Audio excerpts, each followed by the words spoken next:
가장 핫한 키워드를 살펴보면서 여기서 투자의 기회까지 찾아보는 시간입니다. 이번 주의 티커 서치. 원래는 저희가 종목별 이야기를 굉장히 많이 했었는데 요즘 시장도 시장인 만큼 오늘은 주택시장, 미국의 주택시장에 대한 이야기를 한번 해볼까 합니다.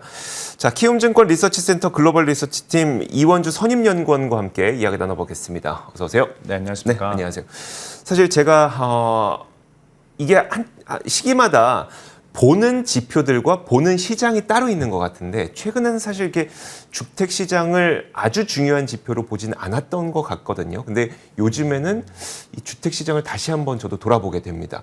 요즘 주택 시장에 좀 주목해야 되는 이유가 뭐가 있을까요? 아무래도 최근에 금융시장의 변동성이 좀 심한 이유가 이 물가가 굉장히 역사적으로 보더라도 급하게 올라가고 있고 이 물가를 잡으려는 연준의 금리 인상 기조가 굉장히 강할 것으로 좀 추정이 되기 때문에 결국 시장에서 지금 제일 주목하는 것은 이 금리 인상 언제 끝낼 수 있을 거냐라는 거거든요. 근데 이 근본적으로 금리 인상은 물가 때문인 건데 네. 이 소비자 물가 지수의 좀 구성 비중을 살펴보면은 이 주거 비용이 한 30에서 40% 정도 됩니다. 단일 항목 중에서는 주거 비용이 가장 영향을 많이 끼치는 거고 실제로 최근에 주거 비용이 굉장히 가파르게 올라가면서 물가가 안 잡히고 있는 측면이 강하거든요. 네. 그러다 보니 시장 참여자들이 이거 주거 비용이 좀 내려가줘야 이제 물가 인상도 끝나고 상승도 끝나고 금리 상승도 끝날 수 있을 거다라는 기대감이 있기 때문에 모두 지금 주택 시장을 좀 쳐다보고 있는 분위기가 좀 형성되고 있는 것 같습니다. 알겠습니다. 그래서 이제 여러 방송들에서도 보다 보면은 물가 지표를 구성하는 가장 중요한 세 가지 항목, 그러니까 비중이 가장 큰 세 가지 항목이 연료비, 식료품 가격, 주거비 이 세 가지이기 때문에 뭐 방송 구성이나 이런 걸 보더라도 기름 넣는 장면, 먹는 장면, 집값 이런 것들을 주로 방송을 하게 되는데 자, 이 세 가지 항목 가운데 가장 중요한 이 주거비에 대해서 계속 이야기를 나눠보도록 하겠습니다. 지난 5월에 기존 주택 판매 데이터가 발표가 됐는데 전월 대비 3% 감소했어요. 자, 그러면 이건 주택 수요가 좀 꺾이고 있는 거냐? 어떻게 봐야 됩니까? 네, 주택 판매량 데이터를 보실 때 좀 그 두 가지 지표를 좀 같이 보는 게 굉장히 중요합니다. 일단 첫 번째로는 가격을 같이 봐야 될 거고요. 두 번째로는 재고를 좀 같이 봐야 될 거고요. 근데 예를 들어서 주택 판매량이 빠졌는데 네. 가격도 빠졌고 재고도 올라갔다면 우리는 이거를 좀 주택 수요 둔화다, 공급 과잉으로 전환됐다라고 말을 할 수 있을 겁니다. 네. 근데 지금 시황은 좀 그렇지가 않다라는 점을 말씀드리고 싶고요. 주택 판매량이 빠지긴 했는데 가격이 일단 전년 대비해서 거의 15% 가까이 올랐어요. 그러니까 주택 가격이 지금 이제 중위값 기준으로 네. 거의 40만 달러를 사상 처음으로 넘어가는 상황이기 때문에 일단은 지금 소비자들은 굉장히 주택 구매를 급하게 가격을 올려서라도 사고 있는 분위기고 공급자들은 뭐 특별히 가격을 낮춰가면서 팔아야 되는 분위기는 아닌 거죠. 그리고 재고 같은 경우도 역사적 최저 수준까지 아직도 좀 유지되고 있기 때문에 전반적으로 아직까지는 주택 수요가 조금 감소했을 수는 있으나 네네. 뭔가 공급 과잉으로 전환되는 분위기는 전혀 아니고 아직도 초과 수요 시황이 좀 심하다라는 말씀들을 드릴 수 있을 것 같고요. 가장 말씀드리고 싶은 게 원래 2007, 8년 금융위기가 돌아올까봐 다들 걱정을 많이 하시는 거거든요. 네네. 근데 이 다주택자가 굉장히 많고 시장 참여자들의 레버리지가 굉장히 높을 때는 이 부동산 시장이 조금 투기 시장처럼 움직입니다. 네. 이럴 때는 금리가 올라가게 되면 불필요한 주택도 팔고 좀 이러다 보니까 금리에 굉장히 민감한 시장처럼 움직이는데 지금은 좀 그런 시장이 아니라는 점을 말씀드리고 싶어요. 지금은 다주택자가 굉장히 적고요. 그리고 시장 참여자들 레버리지가 굉장히 낮기 때문에 지금은 되게 필수 소비자 시장처럼 움직입니다. 네. 이 말은 뭐냐면 결국에 이 주택 시장 참여자 중에 어차피 모든 사람은 어딘가에 살아야 되거든요. 네네. 그러면 옵션이 두 가지밖에 없습니다. 임대를 하던가 주택 구매를 해야 돼요. 그런데 이 주택이 공급이 부족해서 이 임대료가 올라버리면 아무리 모기지 금리가 오르더라도 그냥 임대하는 것보다는 그냥 사서 그냥 대출이자 내는 게 낫겠다라는 생각들을 할 수가 있거든요. 네. 실제로 최근 좀 그런 분위기고요. 그러니까 주택 공급량이 워낙 작다 보니까 임대료가 지금 전년 대비해서 거의 15% 가까이 계속 올라가고 있고요. 이것 때문에 모기지 금리가 오르더라도 네. 앞으로 주택 공급이 원활하게 잘 될 거라는 가정이 깔리지 않으면 네. 시장 참여자들이 은근히 매수하는 선택들을 지금 많이 하는 겁니다. 그래서 지금 6개월간의 모기지 금리가 거의 2배 올랐으니 네. 사실 어느 정도 주택 수요가 꺾이는 게 맞는데 렌트비도 같이 올라가 버리면서 주택 수요가 지금 가파르게 꺾이는 상황은 아닌 것 같습니다라고 말씀을 드리고 있고요. 그렇기 때문에 주택 가격이 꺾이려면 공급이 많이 늘어야 됩니다라는 말씀들을 드리고 있습니다. 다음 질문 넘어가기에 앞서서 좀 이렇게 뭔가 방향을 좀 잘 잡고 시작을 해야 될 것 같은데요. 사실 주택 시장을 바라보는 이유는 물가가 잡힐 것이냐 안 잡힐 것이냐를 보고 싶은 건데 네. 그럼 지금 가격이 올라가고 임대료가 굉장히 올라가고 있는 상황이 지속된다면 물가는 안 잡힌다는 얘기 아닐까요? 네, 저는 좀 이렇게 물가가 네. 끈질기게 좀 계속 높은 상황이 좀 유지될 거다라고 보는 편이고요. 그래서 좀 그거에 대해 좀 말씀을 드리려고. 주택 시장이 네. 꺾이지 않고 있다고 말씀하시는 이런 맥락 속에 물가가 쉽게 꺾이긴 어려울 것 같다라는 네. 내용이 포함되어 있다는 말씀이신 거죠? 네, 맞습니다. 알겠습니다. 왜냐면은 그런 내용 네, 좀 네. 그 생각을 갖고 좀 계속 이야기를 들어볼게요. 자, 그러면 얼마 전에 주택건설업체 레나가 실적을 발표했거든요. 그럼 레나의 실적으로 주택 시장을 바라보면 이것도 마찬가지입니까? 지금 좀 화랑인가요?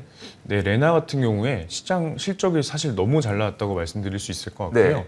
그 주택 판매량도 조금씩 늘고 있는데 주택 그 이제 평균 판매 단가 같은 경우도 많이 올라가면서 매출액 같은 경우 거의 전년 대비 30% 네. 증가를 했고요.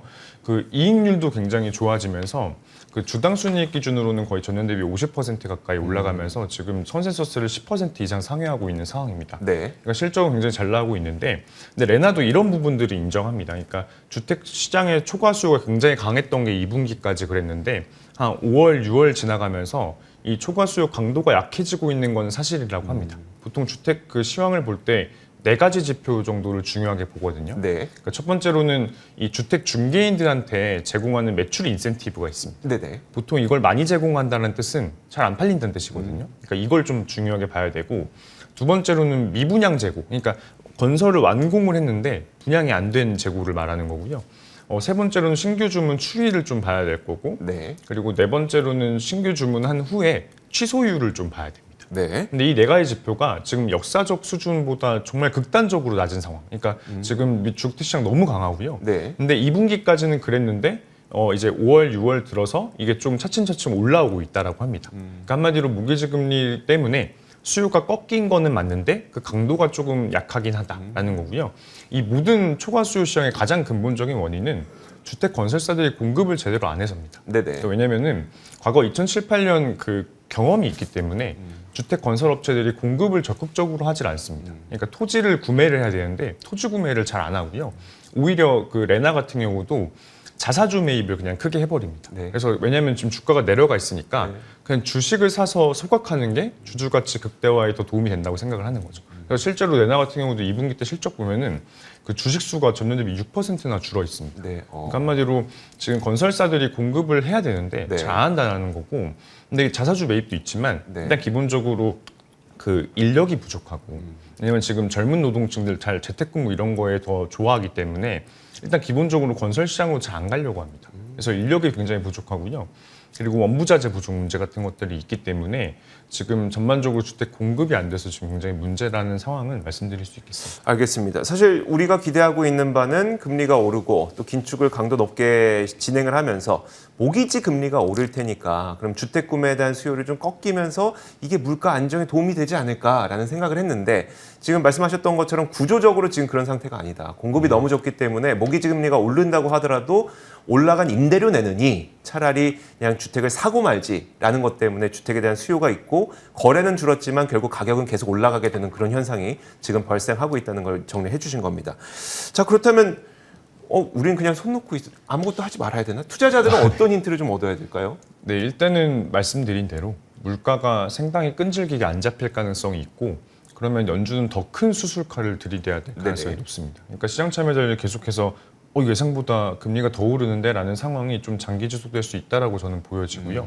이렇게 됐을 때 그 포인트는 결국에 첫 번째는 빈부격차입니다. 그러니까 당연히 대부분의 좀 저소득층 같은 경우는 주거비, 그리고 말씀하셨던 유류비, 푸드 비용 다 내고 나면 남는 소비가 없을 가능성이 있거든요. 네. 그래서 일단 기본적으로는 빈부격차가 굉장히 커질 수 있다라는 말씀들을 드리고 싶고, 근데 그렇다고 뭐 전반적인 경기가 꺾일 거냐라고 한다면 좀 그건 아니라고 생각을 합니다. 왜냐하면 지금 미국의 재무 구조가 너무 좋고 전반적으로, 그래서 지금 경기 침체 가능성은 좀 제한적이라고 보고는 네. 있는데, 그렇다면 지금 시장 참여자들이 이해해야 되는 거는 기업들의 실적은 계속해서 올라가는데 금리 때문에 이 주식시장의 밸류에이션은 계속 깎인다는 네네. 거거든요. 그러면은 기업들이 하기 제일 좋은 선택은 자사주를 사는 겁니다. 아까 레나처럼 네. 그냥 그 주가가 꺾이니까 많이 번 돈으로 주식을 사서 소각해버리면 주주의 가치가 굉장히 커지는 거죠. 1인당 주주의 가치가. 네. 지금 실제로도 1분기 때 미국의 자사주 매입 규모가 전년 대비 100% 늘어난 상황입니다.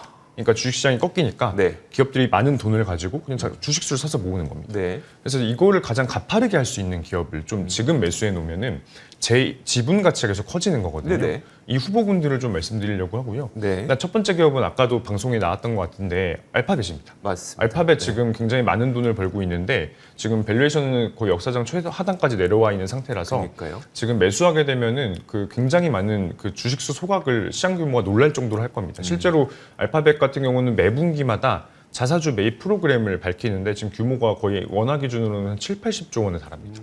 그래서 그걸 다 주식 사겠다는 거고. 미국 그 S&P 500 기업들의 순위로 보면 몇 위 정도 될까요? 자사주 매입 규모 순위 정도가? 규모로 보면 거의 1위일 겁니다. 네. 굉장히 많은 돈을 지금 투자하려고 하고 있고요. 그리고 두 번째 기업은 아까 제가 그 빈부격차가 굉장히 커질 겁니다라는 말씀들을 드렸는데 그래서 좀 럭셔리 브랜드 위주로 좀 보시면 좋겠고 네. 근데 많은 문제가 이제 우리가 기본적으로 알고 있는 럭셔리 브랜드들이 중국이랑 유럽 매출이 높은 게 좀 문제입니다. 맞아요. 그러니까 사실 지금 중국, 유럽이 문제가 좀 심각하기 때문에 네네. 그래서 지금 미국 매출 비중이 좀 높은 럭셔리 브랜드를 찾아보자고 했을 때 제가 항상 말씀드리는 테피스트리라는 기업이 코치라는 브랜드가 미국 매출 비중이 높기 때문에 지금 시황에서 굉장히 좀 유리할 수 있다 네. 하는 말씀들을 드리고 있고 최근에 실제로도 경기 침체가 오더라도 럭셔리 브랜드들의 매출은 연동이 잘 안 되기 때문에 테피스트리 많이 관심들이 가지는 분위기인 것 같습니다. 네. 그다음에 세 번째 기업으로는 방금 말씀드린 그 레나가 주택건설 2등 업체고요. 네네. 1등 업체가 디아로턴이라는 주택건설 업체거든요. 지금 보셨다시피 그 주택건설 업체들 실적이 너무 잘 나오고 있고 어제도 주가 레나는 많이 좀 오르고 있는 상황이거든요. 그래서 주택건설 업체 1위 업체인 디아로턴 계속 추천드리고 있습니다. 네, 알겠습니다.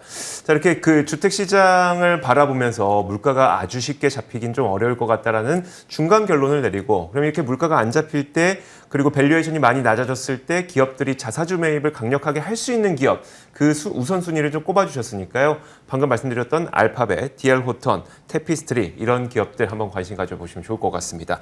자, 이번 주에 티커서치 시간이었고요. 킴증권 리서치센터 글로벌 리서치팀 이원주 선임연구원과 함께했습니다. 고맙습니다. 네, 감사합니다.